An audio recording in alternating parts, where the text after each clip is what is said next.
Americans deserve to understand that there are so many ways to live, and we are not boxed into the way we've been taught to live in the United States. And if that's not working for you, like, I have so many examples of how I can show other ways of doing it that are very, embedded in our modern world. They're fast-paced lifestyles. We love that in the US. People aren't going to give that up to just work on their garden all day long. And I am supportive of that. How can we live full-fledged in the technology, in the modern world, but healthier?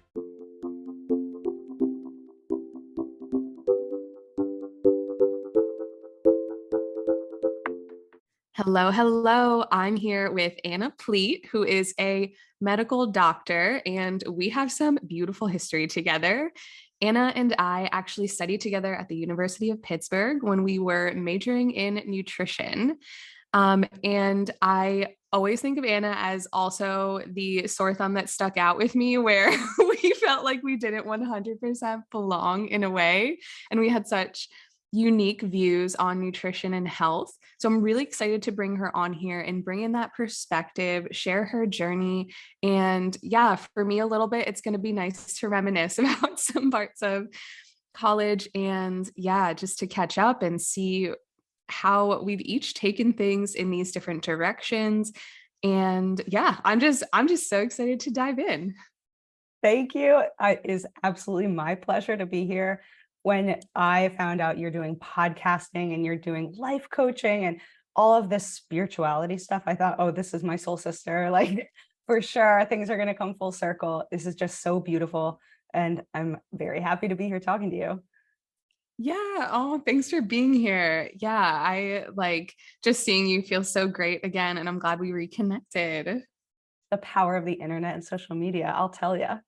Yeah. Sometimes I take it for granted. Sometimes I'm like, oh my gosh, it's so much pressure to always be putting things out there. But at the same time, it has brought me so many beautiful things and really awesome connections that I don't think could have happened under any other circumstance. So I couldn't agree more. Absolutely. And my life has taken me all around the world, and the power of the internet brings me back to relationships I've had for over 10 years. Like I knew you since, oh my gosh, since we were what, 20? We're oh in our my 30s. gosh. It's crazy. You're right. I literally didn't even think about that until you Yep. just said it. I was like, It's holy crap, wild. yeah. Wild stuff. Yeah. I'm excited to open up with your journey and tell them a little bit more. But first, let's just get into it and tell the audience a little bit about yourself outside of your career. Yeah, that's an excellent question. So my career really bleeds into all of the things that I care about and am passionate about, like food and cooking and travel. And I've spent a lot of time living outside of the US, specifically in the last 6 years. I actually just moved back to the US back in December of 2022. And because of that, I am kind of reconnecting with all of these old passions of mine here in the US, like hiking and being outside and doing all this nature stuff. But I spent the last 6 years living in Italy, and that has just been the biggest joy in the world. I always wanted to live in Europe growing up. And so I found a way to make that happen, and it blended into my career path. So that was what was very special about it all. But yeah, I love exploring places that I've never been, cuisines that I've never had, learning new languages. I definitely like a good challenge. That is not something I'm shy about in anything that I do. So yeah, I do a lot of stuff, and I feel like I'm just getting started. Life is unfolding right before me. Oh, that's awesome. I think it's really cool that you took that opportunity to live in Italy. And living in Europe is something that I've always had some curiosity about, especially speaking on food. Like, honestly, that would be such a big factor because just my thoughts on like what America does to our food and what Europe does not do to our food. I was always curious how I would feel as a human, literally just by changing what I'm putting into my body, removing all these chemicals and things that in America are legal, in Europe are illegal, what would happen to me. So yeah, I'm definitely really curious to hear about that and what your transition felt like coming back to the States. Yeah, you bring up some absolutely incredibly crucial points. The way that our food is produced, I mean, it's a whole topic, right? We could have 10 podcast episodes just talking about that. But yeah, part of what drew me there were my passions for food and cooking and wellness, really. And then I had that opportunity to go over there for school, and that's where I went to medical school. And it was actually, this is maybe a point of later conversation, but I'll just get into it now. A big pivot point that I had was recognizing the amazing things that European culture has within it, like embedded inside of it, just more walking and going to the grocery store more often and buying less when you go. These are things that at face value are not necessarily healthy habits, they're just habits. But it turns out that you're more inclined to buy fresh produce if you're just thinking about the meal you have to make tonight or tomorrow. And it's not overwhelming of planning all of your meals for the next 9 to 10 days, the way we tend to do it in the US. And then things go bad, and then you don't put in the effort to actually cook them. And they focus more just at the next meal. And it allows the pace of life to just be a lot slower and, pun intended, more digestible, right? And so I just was so hooked to the way that people live there. And it's not just Italy, but I spent a lot of time in France and in Germany as well. And also I spent a summer in Amsterdam. And just the European societies, they are food-centric cultures, and they are very active in their healthy lifestyles. They're biking all the time, they're walking, they're very conscious about what the environmental impact is of taking all of the cars and everything. So all of that kind of bleeds into the big package of like, I love Europe, I love it, they're so healthy, this is such a nourishing place for me to be. But then I had this turning point. It was during COVID, while I was there, recognizing like, okay, I can just be here in my bubble, loving the way I can live in Europe. But what about all of my friends and family who are in the US culture, and we do some things really well, but we also do some things not so well. And there's a lot that can be learned and we can take from other societies and just start practicing this. And I just found that I had a calling to kind of bring it back to the US. And I said, no, I'm going to come be a doctor here in the United States, in this medical system, in this society where people really need support to live healthfully and to make healthy choices, because our environment here is not reinforcing all of that the way other places around the world are reinforced just from the way things work in their towns. We are reinforced to drive in the car, to buy a lot of packaged processed food. The gas stations here, there's nothing fresh. The gas stations in Italy, it's fresh fruits, vegetables, salads. You can get a sandwich made to go, not like at the Sheets made to go, where it's like, mucked up with all of the mayonnaise and stuff, although that stuff is very tasty. But I'm talking about like actual vegetables and actual lean proteins and like fresh bread in a sandwich at a gas station. Like it's just, differences, right? They emphasize fresh ingredients and like buying local. And that's something that is very important to them. And we have definitely pockets of our American culture that really value that stuff. But I hope that we can keep spreading that awareness of how important that is for our bodies and for the planet, because it really just comes full circle. Yeah, so beautifully said. I think about the endeavor, and I think it's really beautiful that you're dedicating yourself to it. Sometimes when I think about how overwhelming it is with how large of a challenge it is to take on, I have to remind myself like it happens one person at a time, right? It's like one person has that journey, brings back that information, shares it with others, it inspires others to maybe take that journey.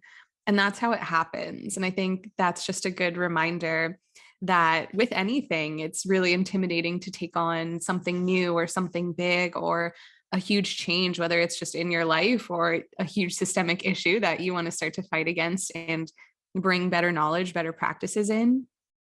You really just have to start with you and take it like one step at a time.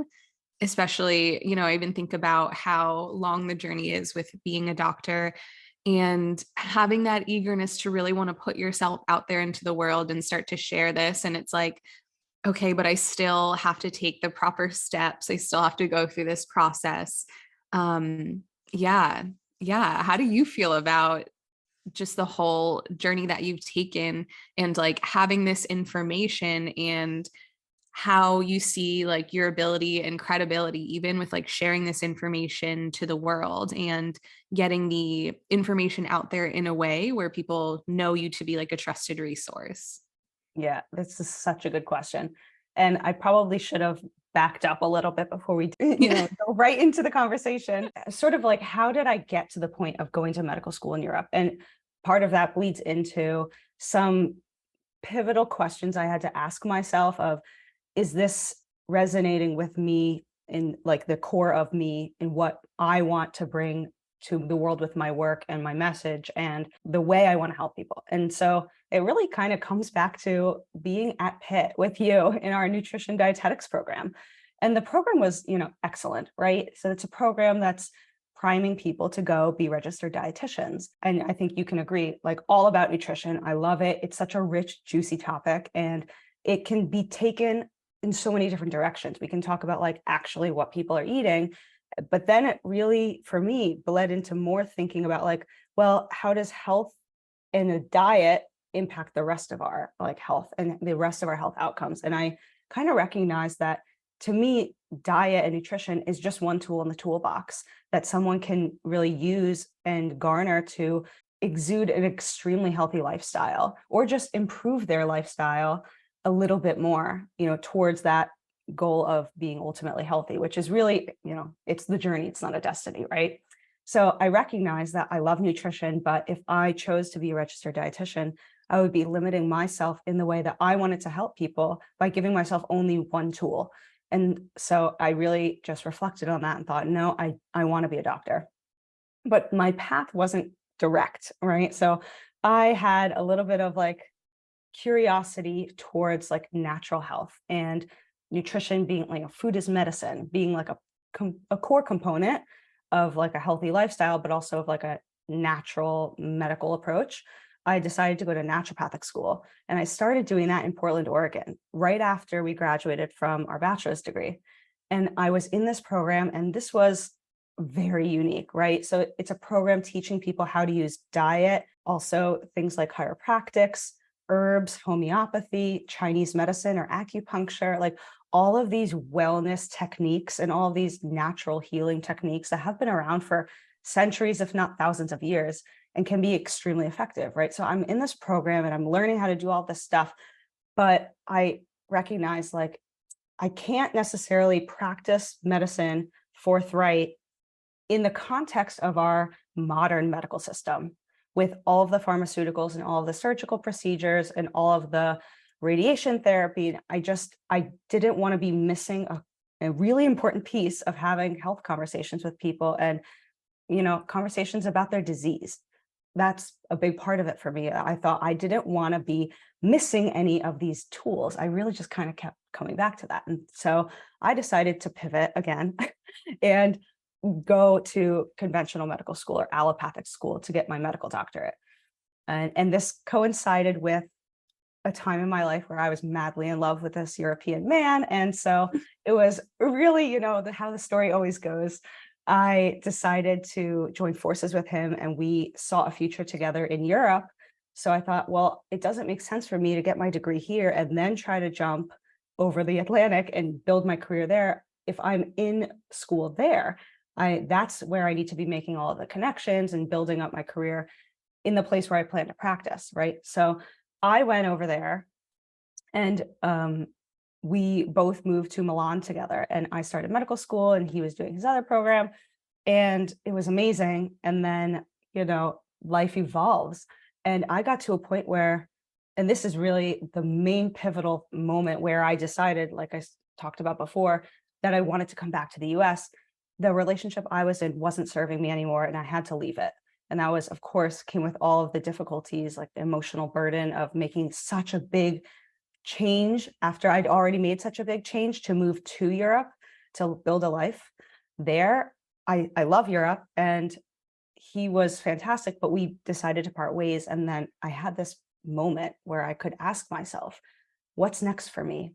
And then boom, COVID happened. Like the next month, we broke up January of 2020. I can't even believe that.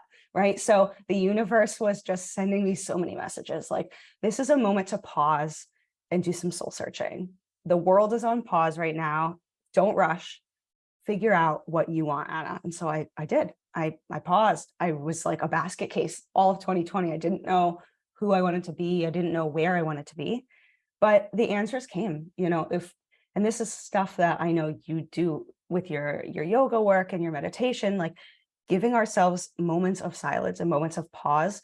It's not eliminating the messaging. It's actually allowing it to come, right? So we have all this chatter and all this noise, but unless we give ourselves those moments and that space to just listen to like that inner voice, like that inner calling, we could miss the moments in our lives where it's our opportunity.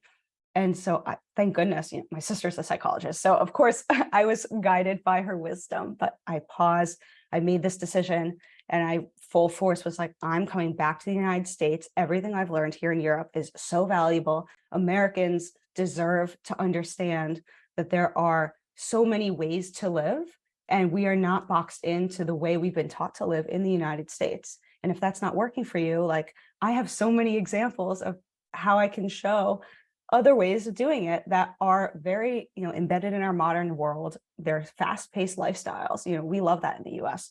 People aren't going to give that up to just work on their garden all day long. And I am supportive of that. How can we live full-fledged in the technology, in the modern world, but healthier? And that was the thing I had to bring back to the United States. So here I am. I've really pulled it over here, and like, I don't really even know what 10 years from now is going to look like in my career, but I just know that this message is so clear for me. Like something, again, I'll probably give it some moments of pause to let those answers come. But like something like this right now, we're having this conversation, Shannon.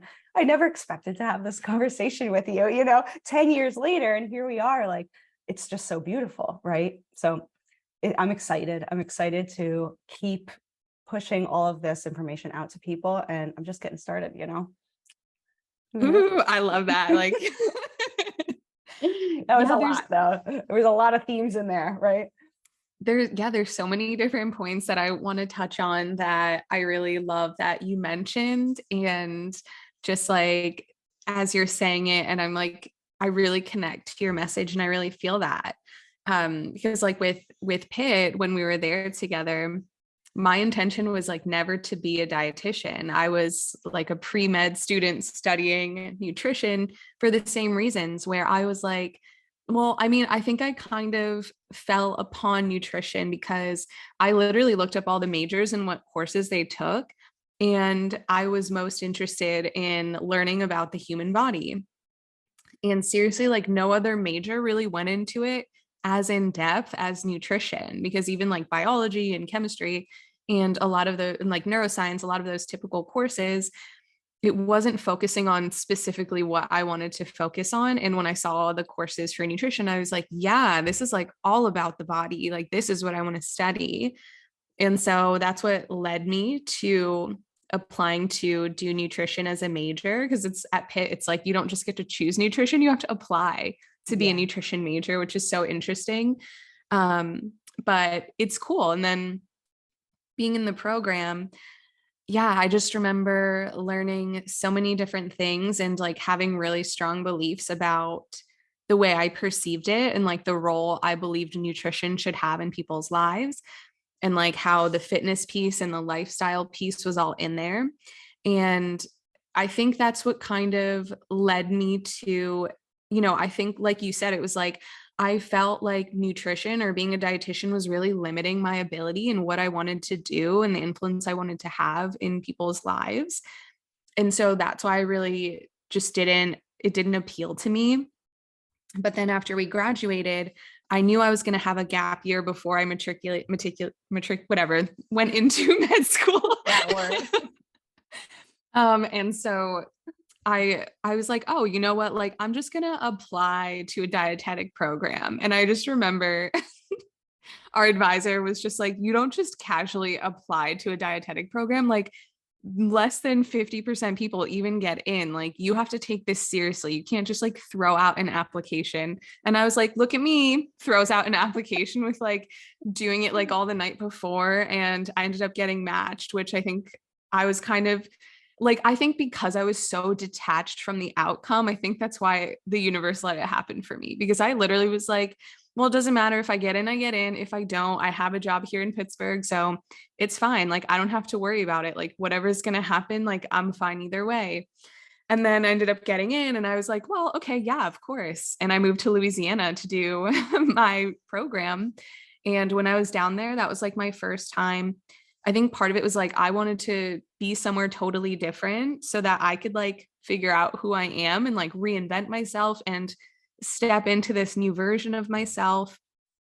And I think through that, that's when I started to reevaluate what I really wanted. And just from like my orientation week down there and hearing all of these dietitians, like they had a bunch of dietitians come in and speak and talk about like what they did with their career. And I was just like, whoa, I didn't know you could do any of these things with dietetics. And because I was so focused on the clinical aspect, I think I was really just like pigeonholed into like, oh, this is how you do it. But when I was doing clinical rotations, I literally felt useless as a dietitian.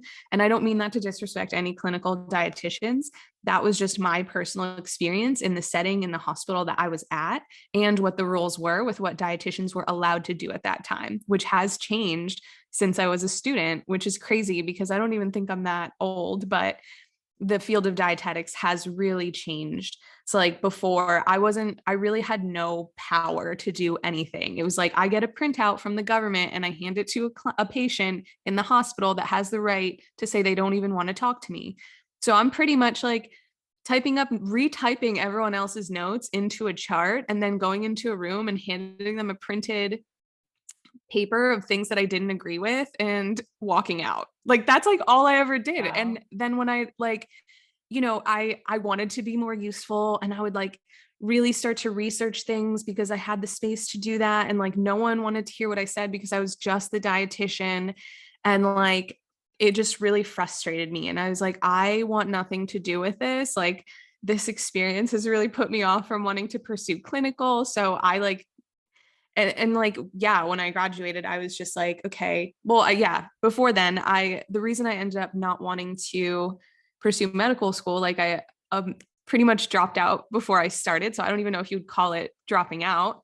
I submitted my applications, went through the whole process, and then was like, you know what, never mind, because I feel connected to like a different way to do this, and I was really burnt out. I think personally, like I I was just exhausted from how much I always tried to do. Like I just had to go hard on everything that I did in my life as a whole. Like I would just like for like all of my life, for as long as I can remember up until COVID, I played the game of like you wake up at 4 a.m., cram as much into your day as possible, and then you just pass out at 9 p.m. because you have literally zero energy left. And I never stopped to give myself any room to think about my feelings, my thoughts, my emotions. I saw a path, I saw a goal. That's it. And like, I just never thought about anything else. But then when I had that space in Louisiana and my program wasn't that intense, if I'm being honest, like I think other programs are a little bit more like dialed up with the intensity. So I decided to take a full-time job while I was in school, which is kind of crazy when I look back. But yeah, it changed my perspective and I got really connected to that similar mission where it's like, no, people need to know about nutrition and lifestyle. And I want to have the space to sit down with people and talk them through this because there is so much to it.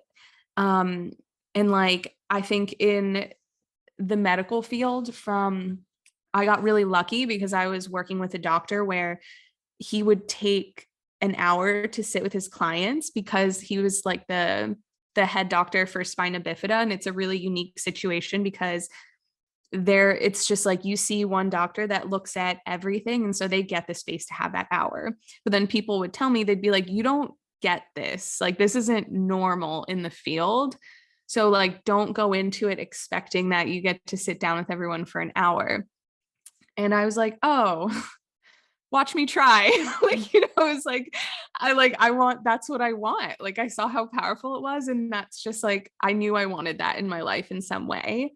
And then, yeah, I think just at that point in my life, I took that pause and like, I ended up never going back to pursuing it because once I opened up my private practice, I was starting to get that feeling of like, oh, wow, this is what I wanted to do, is sit down with people one-on-one.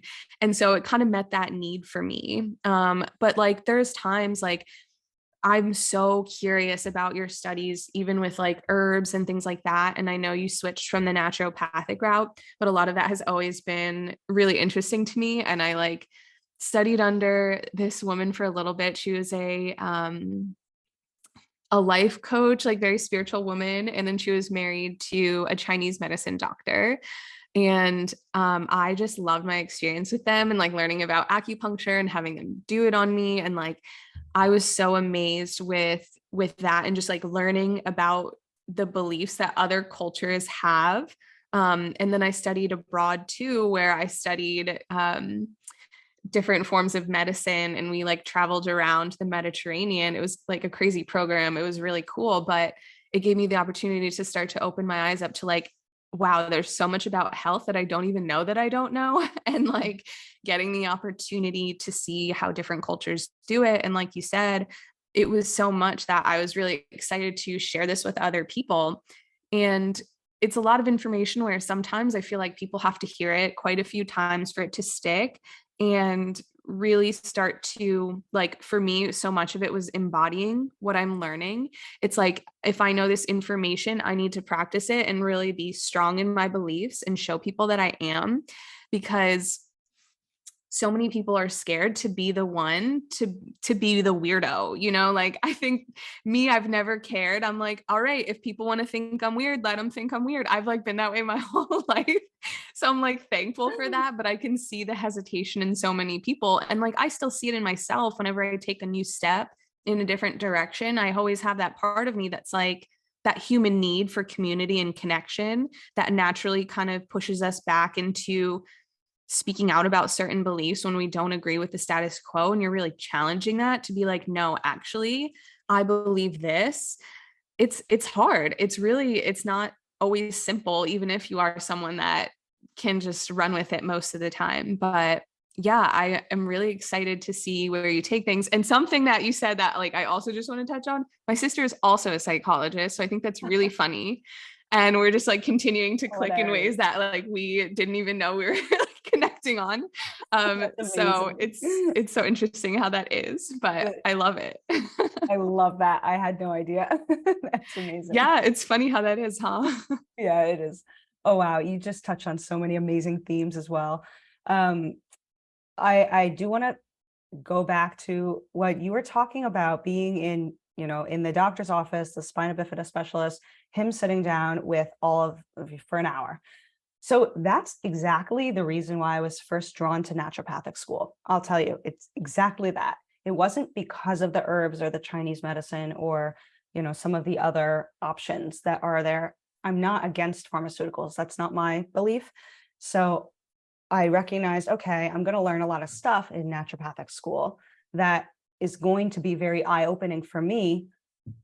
Mind you, I did get acupuncture as a child, and it was super valuable and helpful to me.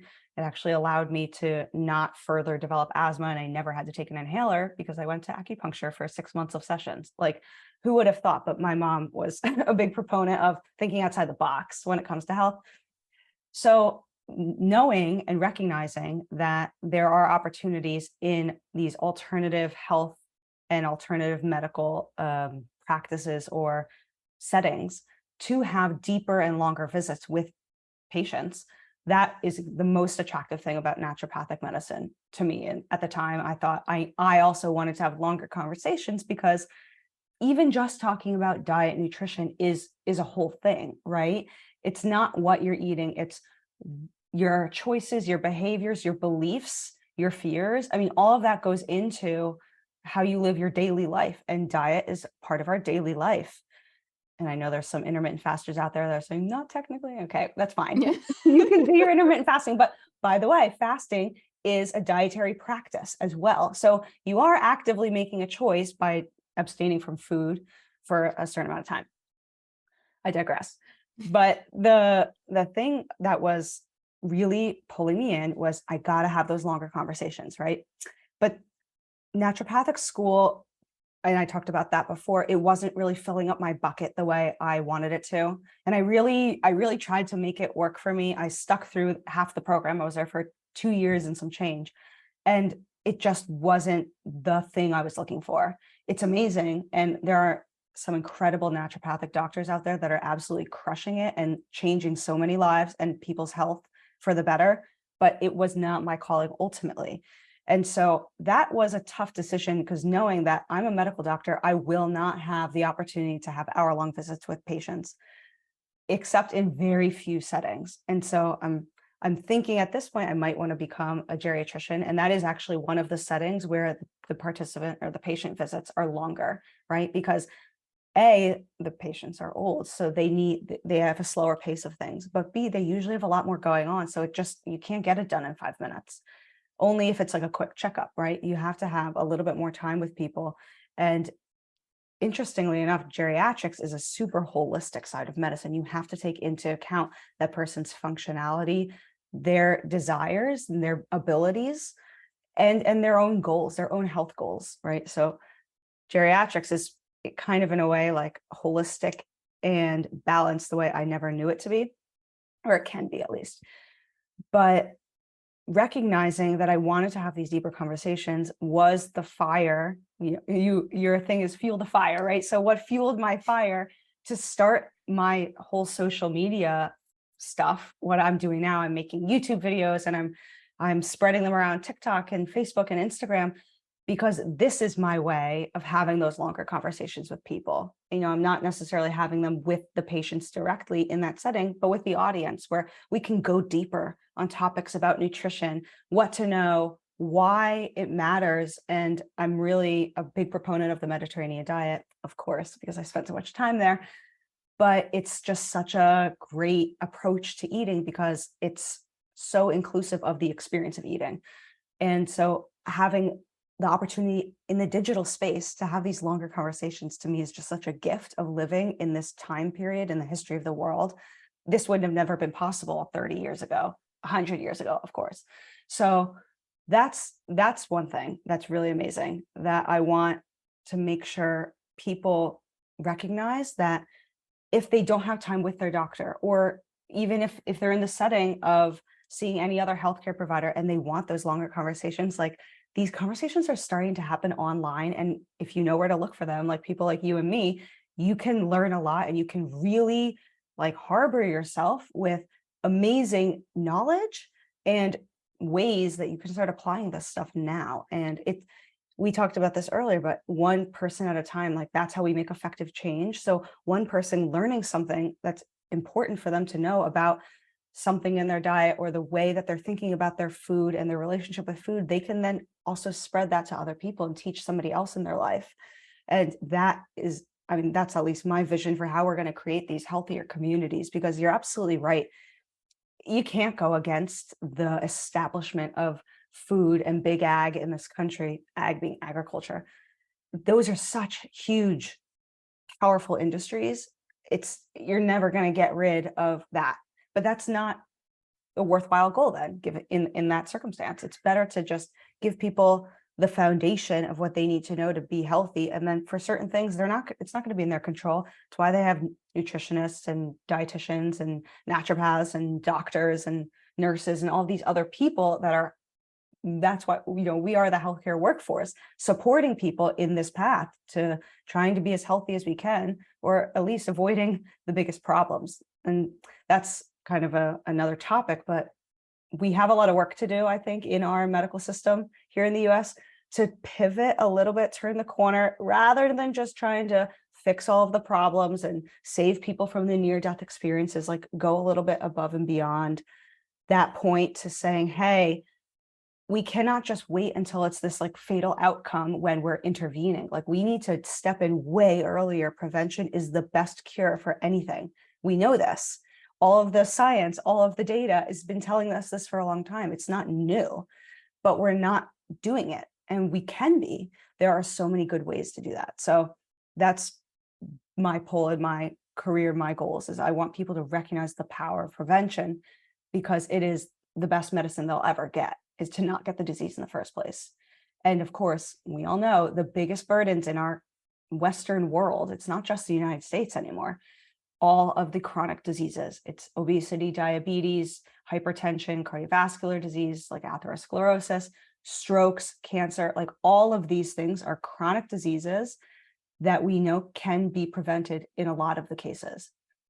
So the more people feel connected to that power that they have within themselves to like actually change their destiny, I think that it starts from that, right? And so just talking about what to eat all day long doesn't get at the root of that, but there are opportunities for talking to people about this in any context, right? But online is an amazing way. So I'm so glad that we're having this conversation, of course, because this is like the first of many to just keep these conversations going, keep people aware of all of this information that they need to know. Their health depends on it. Yeah, I agree. And like just this conversation's getting me re-excited because I feel like I like lost a little bit of my fire. And I love that you use the phrase fuel the fire in You there. know, I was going to do that for you. I know I told like I had a whole conversation with you about like, yeah, I need to start throwing this into my podcast and I be loved really corny with it. it. 100%.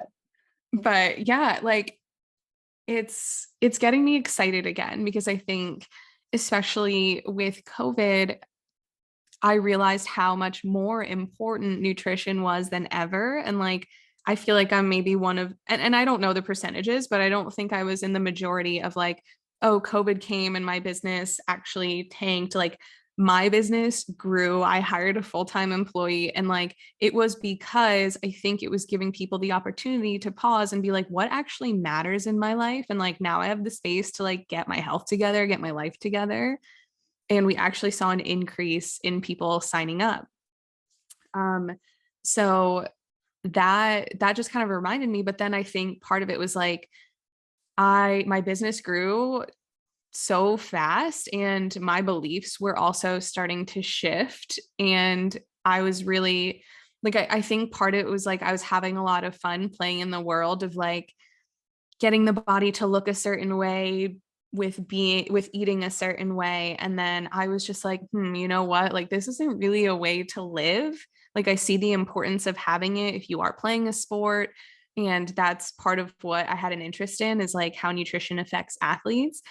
But then I personally was like, I just kind of want to be a normal human. Like, I don't feel the need to be a competitive athlete anymore. I just want to be healthy. I don't want the stress of like weighing and measuring everything that I'm putting in just to have like the perfect health. It was almost like orthorexia in a way. Like, I think I leaned into it so extreme that I forgot what it meant to just like be a human and have fun with people, and to have that just community aspect of my life. Like, I was just so busy in my own little world. And like, once that slow down kind of happened and I reconnected, and like, this is reminding me of that. Like, I almost had like almost like a reactionary phase where I was resentful towards nutrition. I was like, there's way too much pressure put on it, and like it stresses people out, and like when people are around me they feel judged because of this. And like, I was actually feeling,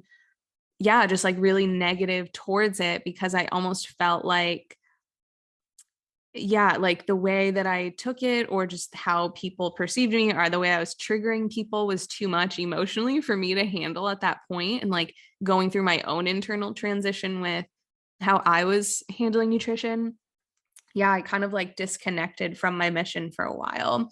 And I started to question, like, do I even want to be a dietitian anymore? Like, I hate the stigma around it. I don't want to feel like the way I look is, it matters to this degree. Like, I feel this pressure, like I have to look a certain way and always eat a certain thing and act a certain way in front of people in order to be respected in this profession. And it took me a while to overcome that. And I feel like it's really not till now that I'm starting to shift. Like I almost like needed to step away from it for a minute, which created like really big shifts in my business because my business was in person.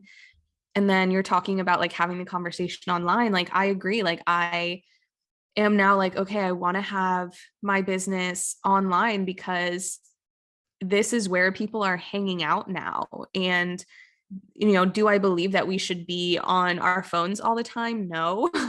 Like that was a big part of what I struggled with too, is like, am I going to have the fulfillment if I have my business online?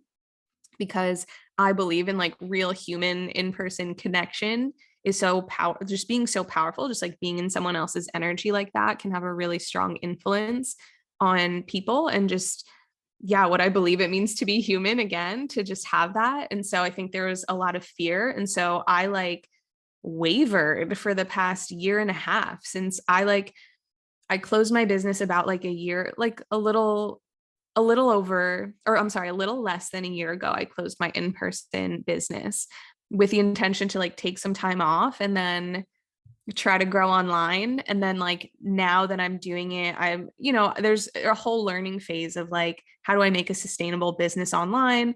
I went from like having all of this credibility and like a slew of clients to like nothing because I think a lot of people were also confused about what I was going through. So I think there was just a lot of confusion in my world and everyone's world, how people were perceiving me. Yeah. But like the reason I feel really excited about doing it online is because I get to have these conversations. Like I love doing my podcast because there's people listening that you don't even know are listening, right? And so it's like just by us having this connection and the power that we're going to get, the excitement that we get from having this conversation to go back out there and like keep working on our mission, there are people listening that you impact. Like, I get random messages all the time and it like makes me so freaking happy because it's just like, that's a life that I touch that I wouldn't have been able to if I didn't take this step and try to push things to go online and to also create my business so that it allows me to incorporate a lot of what I truly believe about how we should be living. Like I didn't want to be like working 12-hour days 6 days a week the way I was. And like, even on my day off, all I could think about was work. And so I'm really grateful for the opportunities because like my family's from another country. So I know like it means a lot to be in America and like the luxuries that we get that you also just don't get in other places, depending on where you're coming from. But for my family, like I cherish the fact that we're here. And while there are a lot of things that I want to shift. So it's like, I want to marry the two worlds of like how we live over here and how we live over here. And like, there's nothing wrong with either one. But when you see both sides and you live both sides, then it becomes like, wow, I get the opportunity to integrate both, to find a new way of doing things. And like, again, I need to live it. And I don't, like I let my career be my entire identity. And like, that's also not like the healthiest thing to do either, because I just became like in a codependent relationship with my business and I'm trying to break out of that. And like you said in the beginning, where you're so passionate about what you do, it's like when someone asks me like, what do you do outside of work? It's like, well, kind of like the same thing I'm teaching people while I'm at work, if I'm being honest. Like it's That's how not really you're that winning different. at life. Yeah, like it's just kind of how I live. But yeah, I think it was just like, how do I continue to create that healthier balance for myself? And then as I do that, how can I continue to teach that to others? So yeah, I'm excited because even the online space gives you an opportunity to not necessarily have to pigeonhole yourself into a specific way of doing things professionally anymore. I think it opens up a lot of doors where, you as a medical doctor, you can combine the nutrition and you can teach it in a way where maybe like there isn't necessarily a formal job in the hospital system that does exactly what you want, but being in the online space, you can do it how you want. And like, you get to be creative, you get to be an artist, you get to innovate. And that's so exciting. And just the doors it opens up, the people you can connect with, it's so expansive. And like, that's what I think lights me up, and like just the countless opportunities and greater impact you can have and really share your message. So I love that you're taking that time, even while you're still studying, to really build that presence now, because it does take time. Like the online space is just so toxic in little ways where people are like, you can make 6 figures in 1 month. Let me show you how I did it. And it's like, the annoying thing about that is like most of those people only ever taught, here's how you make money online. And I feel like it's like a bait and switch thing that people don't realize, because I got caught up in it too, where I'm like, why am I not making 6 figure months right now? Like they make me like, I'm seeing this and I'm like, am I the only one that hasn't figured this out? What the F? Like, but like, it's like, no, seriously, like things take time. And, if you have a real message and it's not, hey, give me money so I can teach you how to make money, like you need to build that ability. You need to work with people, and like the sooner you start, the sooner you get to where you want to go. So yeah, that I really like commend you for diving in now. And I'm like so excited because I feel like things are going to be so good. And the way you put your message out there and the way you're going to grow, I'm excited. I get to watch. Thank you. I'm learning a lot from you, I will say.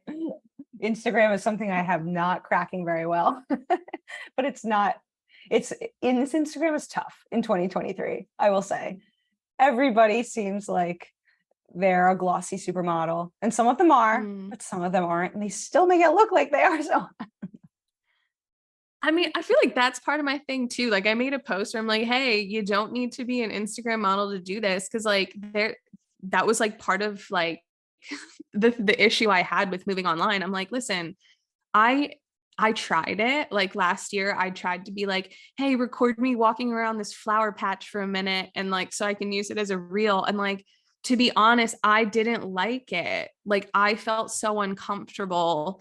And it's not because I don't like myself in front of a camera. It's because it's just like disruptive of how I'm living my life outside of work. Like if I'm going to pick flowers with my friends, I'm going to pick flowers with my friends. I don't need to document it and tell everyone and make sure everyone, I had to pick out a cute outfit and do all this and do my makeup. I'm like, that's just not the type of person that I am. And like, I just don't want it to be that way. So I think once I kind of accepted, like, literally that doesn't matter, because I grew my business without social media. And if I did it without social media, then imagine if I actually I don't even have to put in as much effort as I thought I had to. And I don't need to be as polished as I thought I had to, as long as I'm authentic. And like, that's what people are drawn towards, like, I think I'm always reminded when I talk to some coaches and they're like, yeah, the people you think are crushing it online aren't actually crushing it. Like you'd be surprised how many people have like, 100K followers and like they're in debt. So it's like, don't let that discourage you or stop you from pushing, because it's like you have to sift through that online and just remind yourself like that those numbers, these things, the counts, the views, like don't matter.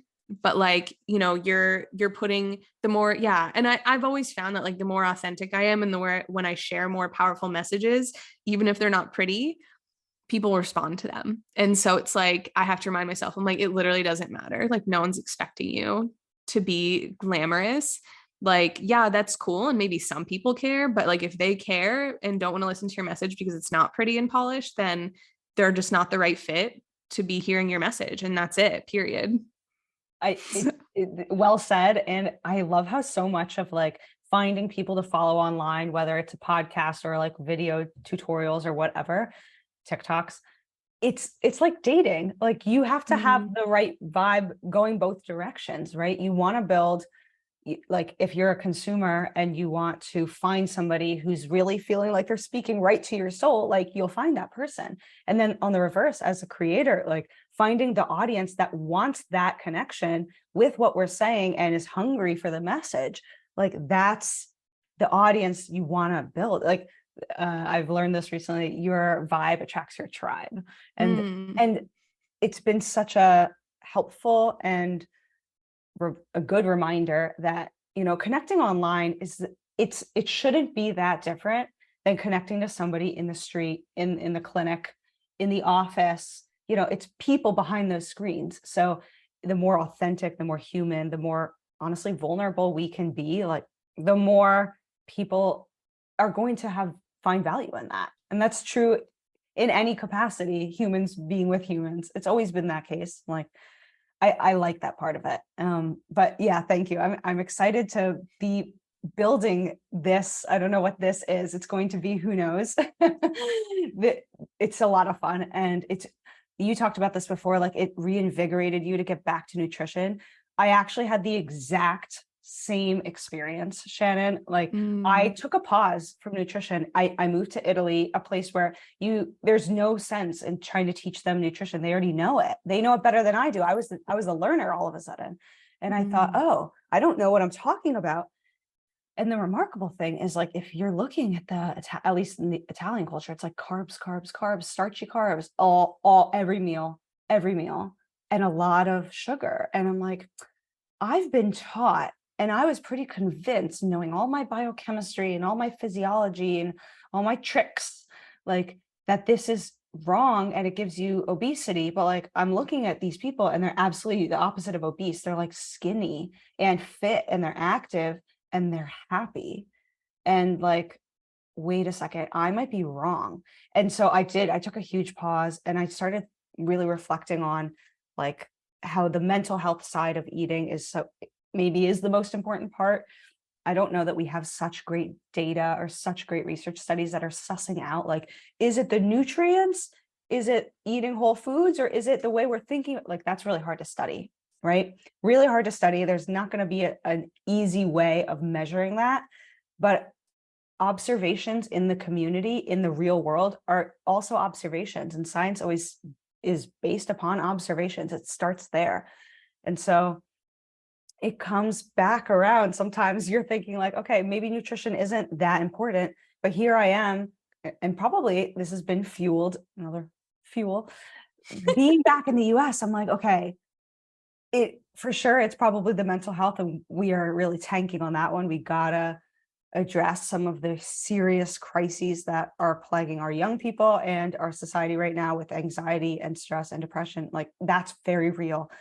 But just thinking about also what someone's eating, like that definitely counts, right? So we do need to hit it from both sides, and finding a way to bring that together, like that. I think you're doing so well, and I'm hoping to keep doing that and keep that message going, because that part was really lost in the dietetic conversation for me, although like amongst registered dietitians, but I was never really in that field. So I truly can't, I think that's too big of a claim to make. I don't really know. I was never a registered dietitian, but from what we learned in our program and like the way they were teaching us, like we were not thinking holistically about it. And so everything does come full circle. Like you cannot ignore certain core components of what make up somebody's like daily life, their habits, like all of that plays in.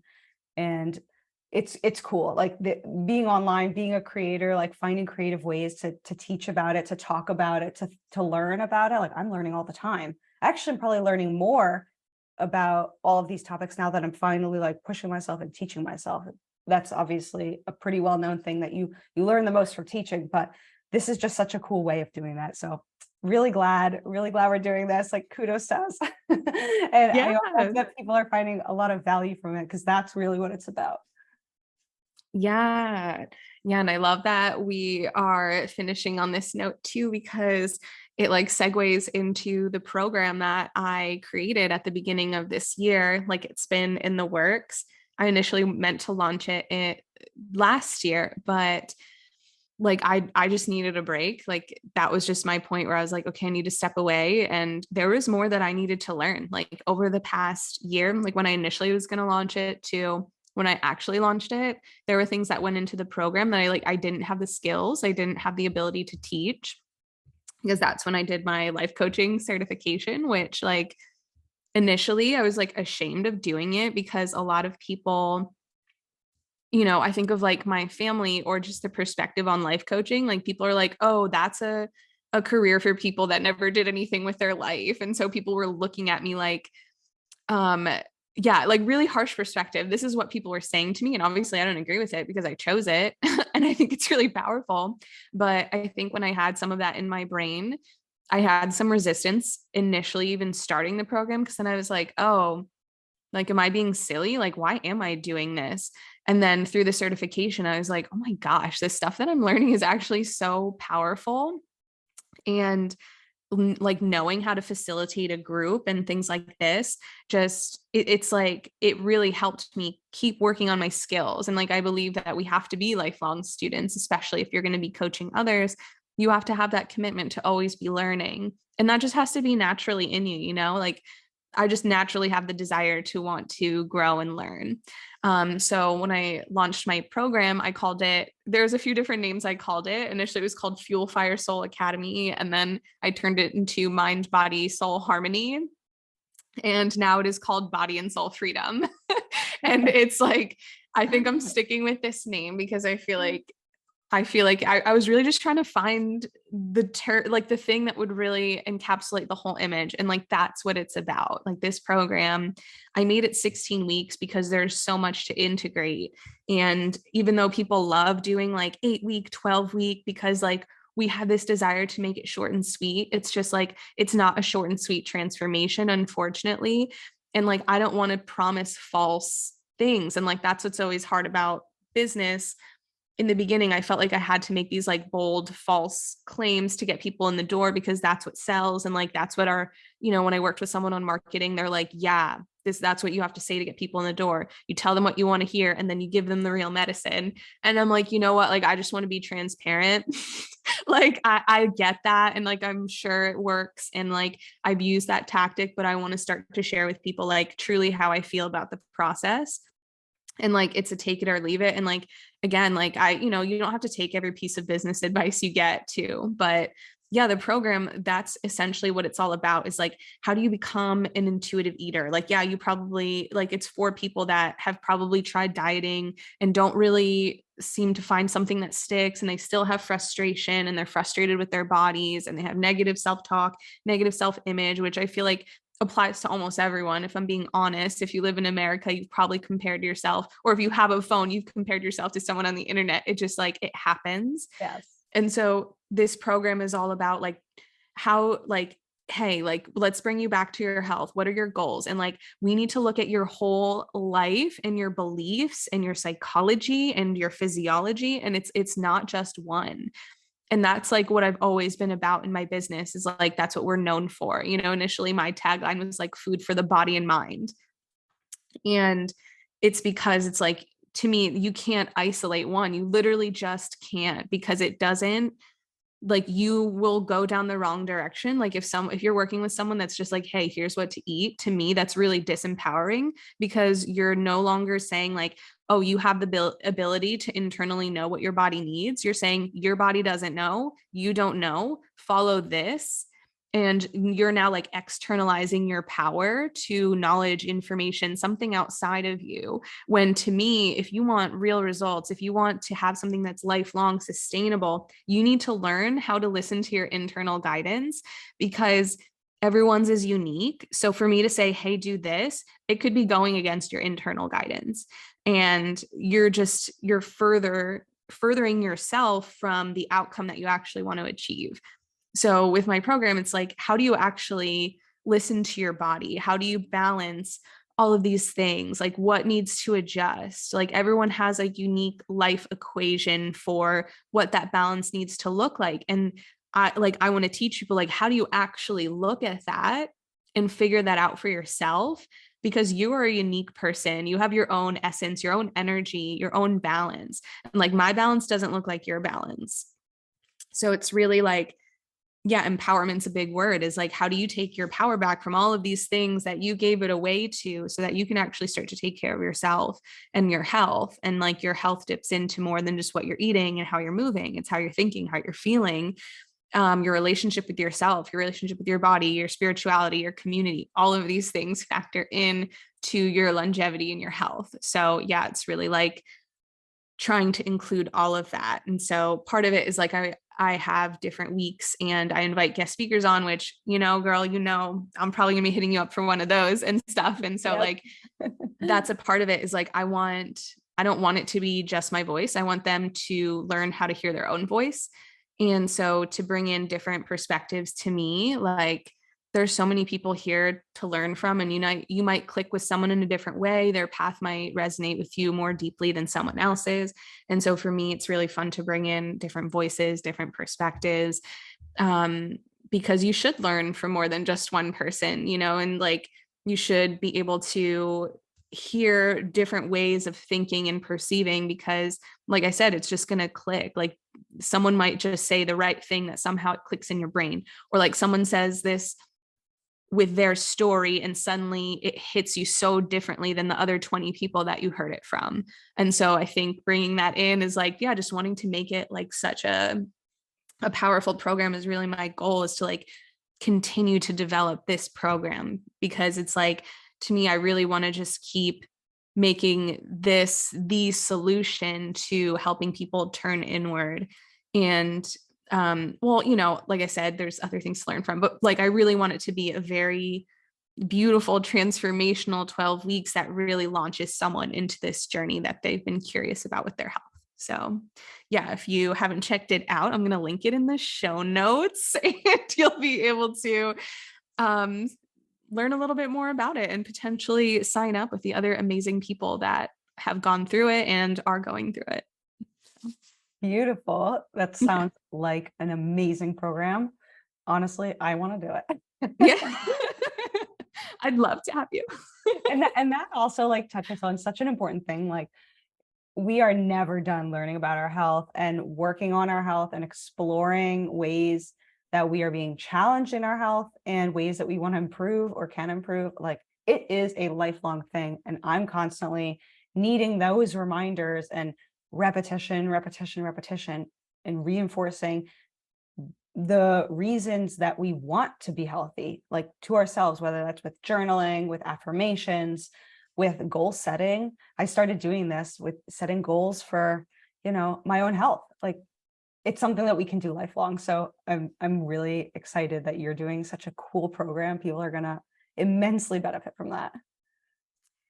I hope so. It's just like continuing to get the word out there and pique people's curiosity enough, because it is going against the grain a little bit of like what mass media is doing in the realm of health and nutrition. But I strongly believe in it. And like this conversation again, like really reaffirms that path and the message that I'm trying to share. And like, I'm excited to see what you come up with. And yeah, so if people are really excited by this conversation, they love what they heard, how can they connect with you further? Yes. I am on YouTube. I am on TikTok. I am on Instagram, and I am on Facebook, and all with the same name. It's at Anna Pleat MD. And Shannon will have all of the information, all the links that you guys can find me online. I am really passionate about teaching. So of course, in all of the social media platforms, the ones, TikTok, Instagram, Facebook, they're short form content, and they're just really pieces of the longer conversations that I'm trying to have. So if you want the full Monty, the deeper discussions, the deeper knowledge, I encourage people to check out YouTube. That's where I can really go into the teaching at a deeper level. Awesome. Yeah, we'll have all of that linked in the show notes so people can click, read a little bit more. And I know people will be really excited to see it. So yeah, I just want to say thanks for coming on. This conversation was awesome. I know I sprinkled in lots of bits about why I felt that way throughout this already, but I just want to say it again. Thank you, thank you, thank you. And I'm really looking forward to see how things continue to evolve and expand for you in the future. Thank you, Shannon. This was honestly so much fun. I love this stuff. Thank you for inviting me, and we will keep chatting. I'm sure we will do this again. Sounds good.